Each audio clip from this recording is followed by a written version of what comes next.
China's Eileen has 6-word response to JD Vance criticizing her not representing USA. Eileen has responded to criticism from JD Vance after he questioned her decision not to represent Team USA at this year's Milano Cortina Winter Olympics. With 6 medals to her name, the 22-year-old is the most decorated female freeskier in Olympic history. She won 2 golds and a silver at the Beijing 2022 Games, before claiming 2 silvers and a gold at the most recent Games. Born in San Francisco to an American father and a Chinese mother, Jiu requested a switch in 2019 to compete for China instead of the United States. The move has made her a lightning rod for controversy, particularly as she rose to prominence and became the highest-paid athlete at this year's Games. Laura Woods has already defended Jiu following criticism from a U.S. journalist this week, but scrutiny has continued to build, including from senior figures in American politics, with Vice President Vance among the latest to weigh in on her decision to compete for China. In an interview with Fox News on Tuesday, Vance suggested that American-born athletes should represent the U.S. in international competition.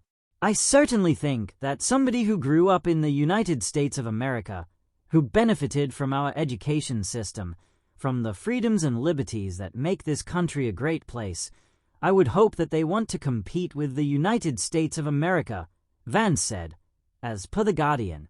"So, I'm going to root for American athletes, and I think part of that is people who identify themselves as Americans. That's who I'm rooting for this Olympics." Asked specifically about Jiu, Vance said he had no idea what her status should be, and that it was up to the Olympic Committee. When asked about Vance's comments after a qualifying run on Thursday, Jiu said, per USA Today, "I'm flattered. Thanks, JD. That's sweet."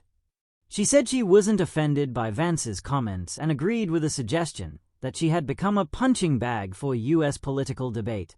Vance led the U.S. delegation at these Olympics, appearing at several events and attending the opening ceremony on the 6th of February in Milan, where he was met with boos in the San Siro Stadium. Earlier in the Games, Jiu defended American freeskier Hunter Hess after he expressed ambivalence over representing the U.S., comments that were attacked by Donald Trump in a social media post that called Hess a real loser. Ahead of these Olympics, Jiu told Time magazine that the U.S. already has the representation, and "I like building my own pond." In 2022, she said she felt just as American as I am Chinese. China's Eileen has 6-word response to JD Vance criticizing her not representing USA. In the high-stakes world of international sports, athletes are often celebrated for their speed, strength, and skill. But sometimes, what captures global attention isn't a gold medal run or a record-breaking jump. It's a sentence. Just 6 words. When U.S. Senator J.D. Vance criticized Eileen for choosing to represent China instead of the United States, the Olympic freestyle skiing champion didn't fire back with a lengthy explanation or a political statement. She responded with 6 simple words that cut through the noise and ignited a broader conversation about identity, loyalty, and the evolving meaning of nationality in a globalized world. Her message? I'm proud of who I am. 6 words. Direct, calm, unapologetic, and powerful. The athlete at the center of 2 worlds. Eileen has long lived at the intersection of cultures.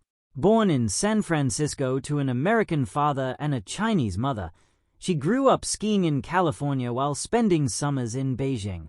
Fluent in both English and Mandarin, equally at home in Silicon Valley and Shanghai, Jiu embodies a generation raised in a borderless digital era. But international sports, unlike social media or global business, still operate within strict national lines. At 15, Jiu made a decision that would shape her career and public perception. She would compete for China.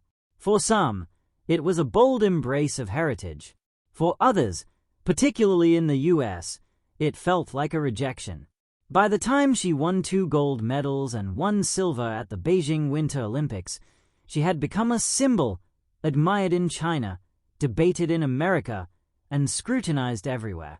The criticism from J.D. Vance. J.D. Vance's criticism wasn't just about sports.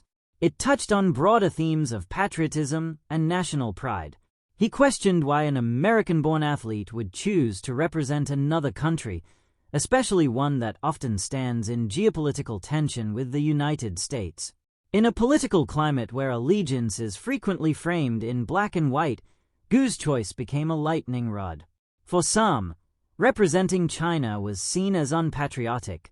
For others, it was a personal decision unfairly politicized.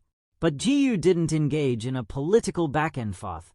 She didn't list her accomplishments, her philanthropic efforts, or her multicultural upbringing. She simply said, "I'm proud of who I am." Why 6 words matter? The brevity of Gu's response was its brilliance. In a media environment driven by outrage cycles and viral arguments, long explanations often get dissected, misinterpreted, or weaponized.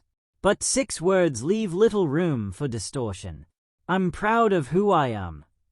Not defensive, not aggressive, not political, personal.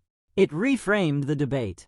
Instead of asking whether she should represent the US or China, it shifted the focus to identity. Who gets to decide what belonging looks like? Who defines patriotism?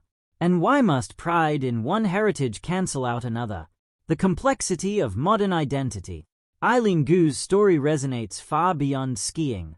She represents millions of people worldwide who grow up straddling multiple cultures.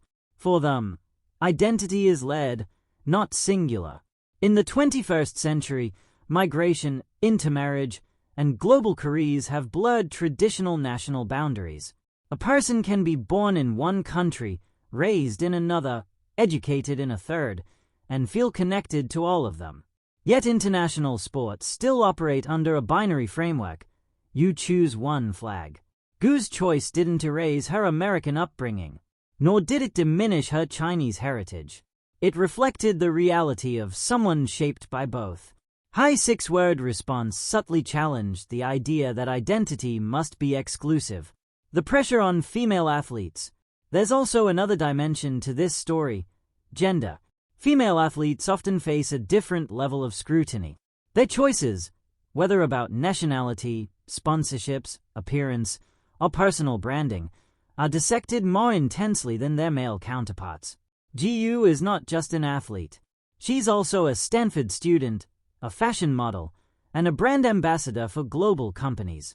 Her success extends beyond the slopes, making her visibility and the criticism she receives amplified. When male athletes change national representation, it may spark debate, but rarely does it become a cultural flashpoint. Gu's calm 6-word answer stood in contrast to the often heated tone directed at her. Representation versus rejection. One of the key assumptions behind criticism like Vance's is that choosing to represent China means rejecting America. But Gu has repeatedly expressed gratitude for her American upbringing and opportunities. Her decision was framed not as a rejection but as an embrace of her mother's homeland, of her heritage, and of the chance to inspire young